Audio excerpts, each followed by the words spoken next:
Buenos días, profesor y compañeros. Nuestro grupo les va a hablar sobre 4 razones financieras que se aplican en una farmacia.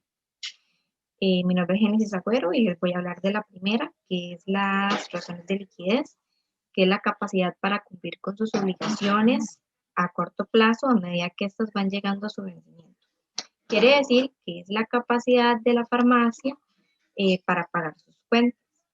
Esta razón de liquidez se divide en tres. La primera que tenemos es la razón corriente, que entre más alta la liquidez corriente, mayor liquidez tiene la farmacia. Pero todo esto va a depender de su tamaño. Para calcular la razón corriente está la fórmula que es activo corriente dividido entre pasivo corriente. Luego tenemos la razón ácida, que esta es similar a la anterior. Lo que pasa es que en esta vamos a excluir lo que es el inventario, ya que en el caso de una farmacia el inventario puede tener una baja liquidez, ya que los productos, por ser parcialmente terminados, no se pueden vender con facilidad. Por ejemplo, algún fármaco con una finalidad en específico o algo por el estilo. Para calcular la razón ácida, tenemos la fórmula activos corrientes menos inventario dividido entre pasivo corriente. Y por último, tenemos la razón superácida, que esta se encarga de destacar todo el peso que hay de las cuentas por cobrar en la liquidez de una farmacia, y también mide la capacidad de pago de una forma inmediata. Y tenemos la fórmula que es activo corriente menos inventarios menos cuentas por cobrar dividido entre pasivo corriente. Muy buenos días, profesor y compañeros. Mi nombre es Juan José Campos y yo voy a hablar sobre las razones de actividad o índices de actividad, en la cual este tipo de razones nos van a medir la eficiencia con la que opera la farmacia en una variedad de dimensiones, como lo es la administración de inventarios, gastos y cobros. También como la rapidez con la que diversas cuentas se van a convertir en efectivo. Esta se divide en rotación de inventarios, la cual esta se va a encargar de medir la actividad o liquidez del inventario de la farmacia. También nos va a medir cuántos días se conserva el inventario, ¿verdad?, en nuestra farmacia, pero también se puede convertir en edad promedio de inventarios dividiéndola en 365, que son los, ¿verdad?, los días que ocupa un año. Esta se calcula dividiendo los costos de bienes vendidos entre el inventario. Otro es el periodo promedio de cobro, que este tipo de razón es muy útil en una farmacia, ya que nos va a permitir evaluar las políticas de créditos y de cobros. Y se calcula dividiendo las cuentas por cobrar entre las ventas de crédito, y esta divide en 365. Otra es periodo promedio de pago, la cual en algunos casos esta cuesta calcularla porque se tienen que calcular las compras anuales, y este es un valor, ¿verdad?, que no está disponible en los estados financieros en algunos. Esta se calcula dividiendo las cuentas por pagar dividido entre las compras netas entre 360. Otro es el periodo medio del inventario, la cual esta nos va a medir cuántos días de ventas está cubriendo los inventarios que tenemos en nuestra farmacia, ya que si mantenemos inventarios muy altos, estos se nos pueden, ¿verdad?, dañar o convertirse en obsoletos, y se puede correr el riesgo de perder ventas. Esta va a ser igual a los inventarios entre los costos de bienes vendidos dividido entre 360. Otra es la rotación de los activos totales, la cual se encarga de indicar la eficiencia con la que nuestra farmacia utiliza los activos para generar ventas. Esta, en cuanto mayor es la rotación de los activos totales de la farmacia, mayor es la eficiencia con la que se están usando los activos. Y esta es igual a la rotación de activos totales. Esta se calcula entre las ventas dividido entre los activos totales.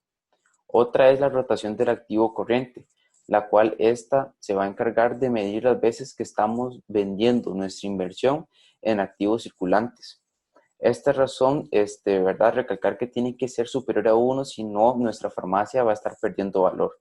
Esta es igual a las ventas entre los activos corrientes.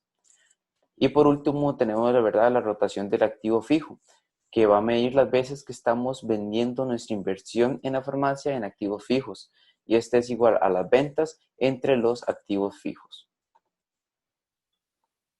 Saludos, profesor y compañeros. Mi nombre es Juliet Salas y yo les voy a hablar de las razones de endeudamiento. Estas miden qué tan comprometidos están los activos de la farmacia con los acreedores. Si la farmacia tiene deudas a largo plazo, estas la comprometen con un flujo de pagos contractuales a largo plazo.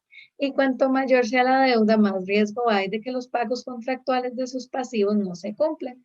Si la farmacia trabaja con accionistas, los compromisos con los acreedores se deben de cumplir antes de distribuir las ganancias entre estos.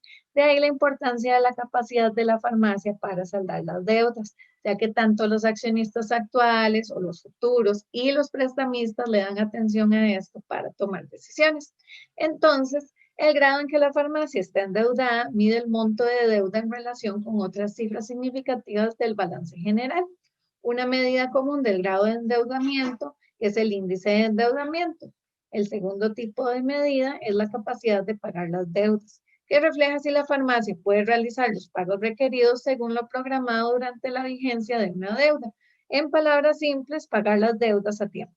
Lo que nos lleva al término de apalancamiento financiero, que es el aumento del riesgo y el rendimiento mediante el uso de financiamiento de costo fijo, como la deuda y las acciones preferentes. Entre mayor es la deuda de costo fijo que utiliza la farmacia, mayor riesgo va a tener y mayor rendimiento se espera que tenga.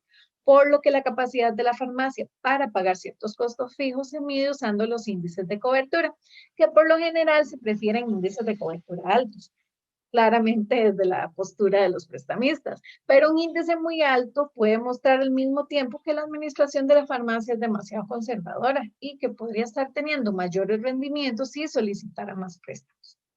En general, cuanto menor es el índice de cobertura de la farmacia, menos posibilidad tiene de pagar sus obligaciones fijas. Y si no es capaz de pagar estas obligaciones, los acreedores podrían solicitarle un reembolso y esto podría obligar a la farmacia a declararse en quiebra y claramente eso no es lo que queremos. Saludos, profesor y compañeros. Mi nombre es Juliet Salas y yo les voy a hablar de las razones de endeudamiento. Estas miden qué tan comprometidos están los activos de la farmacia con los acreedores. Si la farmacia tiene deudas a largo plazo, estas la comprometen con un flujo de pagos contractuales a largo plazo. Y cuanto mayor sea la deuda, más riesgo hay de que los pagos contractuales de sus pasivos no se cumplan. Si la farmacia trabaja con accionistas, los compromisos con los acreedores se deben de cumplir antes de distribuir las ganancias entre estos. De ahí la importancia de la capacidad de la farmacia para saldar las deudas, ya que tanto los accionistas actuales o los futuros y los prestamistas le dan atención a esto para tomar decisiones. Entonces, el grado en que la farmacia está endeudada mide el monto de deuda en relación con otras cifras significativas del balance general. Una medida común del grado de endeudamiento es el índice de endeudamiento. El segundo tipo de medida es la capacidad de pagar las deudas, que refleja si la farmacia puede realizar los pagos requeridos según lo programado durante la vigencia de una deuda. En palabras simples, pagar las deudas a tiempo. Lo que nos lleva al término de apalancamiento financiero, que es el aumento del riesgo y el rendimiento mediante el uso de financiamiento de costo fijo, como la deuda y las acciones preferentes. Entre mayor es la deuda de costo fijo que utiliza la farmacia, mayor riesgo va a tener y mayor rendimiento se espera que tenga. Por lo que la capacidad de la farmacia para pagar ciertos costos fijos se mide usando los índices de cobertura, que por lo general se prefieren índices de cobertura altos, claramente desde la postura de los prestamistas, pero un índice muy alto puede mostrar al mismo tiempo que la administración de la farmacia es demasiado conservadora y que podría estar teniendo mayores rendimientos si solicitara más préstamos. En general, cuanto menor es el índice de cobertura de la farmacia, menos posibilidad tiene de pagar sus obligaciones fijas. Y si no es capaz de pagar estas obligaciones, los acreedores podrían solicitarle un reembolso y esto podría obligar a la farmacia a declararse en quiebra y claramente eso no es lo que queremos. Buenos días, mi nombre es Johan y yo les voy a hablar sobre el cuarto punto que sería razones de rentabilidad. Son las utilidades de la farmacia respecto a un nivel determinado de ventas, activos o de inversión. Estas son las que nos permiten evaluar las utilidades de la farmacia respecto a un nivel de ventas, cierto nivel de activos o la inversión de los propietarios. Asimismo, nos indica qué tan eficientes son los manejos de los costos de la empresa en los diferentes niveles. Estas razones se dividen en margen de utilidad bruta, es la que va a medir el porcentaje de las ventas en la farmacia, después de que la misma haya pagado sus bienes. Entre más alto sea este nivel, va a ser mejor y se calcula mediante la división de la utilidad bruta entre las ventas netas. El margen de utilidad operativa es el que va a medir solo la utilidad ganada en las operaciones e ignora los intereses, los impuestos y los dividendos de los accionistas preferentes, ya que mide el porcentaje de lo que queda de ventas después de que se dedujeron todos los costos y gastos en la farmacia, excluyendo los intereses, impuestos y dividendos de acciones preferentes. Se calcula de la siguiente manera, dividiendo la utilidad operativa entre las ventas. Margen de utilidad neta nos va a indicar el éxito de la farmacia en cuanto a las ganancias obtenidas de las ventas, ya que mide el porcentaje que queda de cada venta después de que se quitaran todos los costos y gastos, incluyendo intereses, impuestos y dividendos de acciones preferentes. Y este se puede averiguar mediante la siguiente operación, que sería ganancias disponibles para los accionistas entre las ventas. Después de ello, tenemos lo que es la utilidad sobre activos, que esta es la que permite saber si la ganancia está utilizando efectivamente sus activos. Se calcula de la siguiente manera. Se hace la división de la utilidad después de los impuestos entre los activos totales. Utilidad sobre patrimonio. Es un ratio de eficiencia utilizado para evaluar la capacidad de generar beneficios en la farmacia a partir de la inversión realizada por los accionistas. Para calcularlo, se debe dividir la utilidad después de los impuestos entre el capital contable.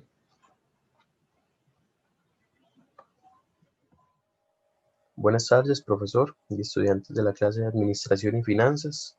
Yo les voy a hablar un poquito sobre lo que es el valor del dinero en la gestión gerencial de una farmacia. El valor del dinero en el tiempo hace referencia al valor o al poder adquisitivo de una unidad de dinero hoy con respecto al valor de una unidad de dinero a futuro. El dinero en efectivo de hoy se puede invertir para obtener un rendimiento positivo, generando más dinero para mañana. Como el efectivo que se obtendrá en el futuro es menos valioso que el que se gasta por adelantado, se necesitan un conjunto de herramientas que ayuden a comparar las entradas y salidas de efectivo que ocurren en diferentes momentos en la farmacia. Número 1. Valor presente. Es una manera de valorar activos y su cálculo consiste en descontar el flujo futuro a una tasa de rentabilidad ofrecida por alternativas de inversión comparables, por lo general denominado costo de capital o tasa mínima. Aquí podemos notar la fórmula y esos son los datos. VA, valor actual, VF, valor futuro y tipo de interés, N, plazo de inversión. Número 2. Valor futuro. Cantidad de dinero que alcanzará una inversión en alguna fecha futura al ganar intereses a una tasa compuesta. Aquí podemos ver la fórmula y intereses que obtendremos por cada periodo que vamos a invertir nuestro dinero, N, número de periodos que estará invertido nuestro dinero, ya sea mensual o anual, y VF, valor futuro. Número 3. Tipos de intereses. Es importante tener en cuenta que es posible aplicar dos tipos de interés, ya sea simple y compuesto, dependiendo de si el capital varía o se mantiene constante en el tiempo. Y número 4. La anualidad. Conjunto de flujos de efectivo periódicos e iguales durante un periodo específico. En una anualidad ordinaria, el flujo de efectivo ocurre al final de cada periodo. Y aquí podemos notar las fórmulas. Muchísimas gracias.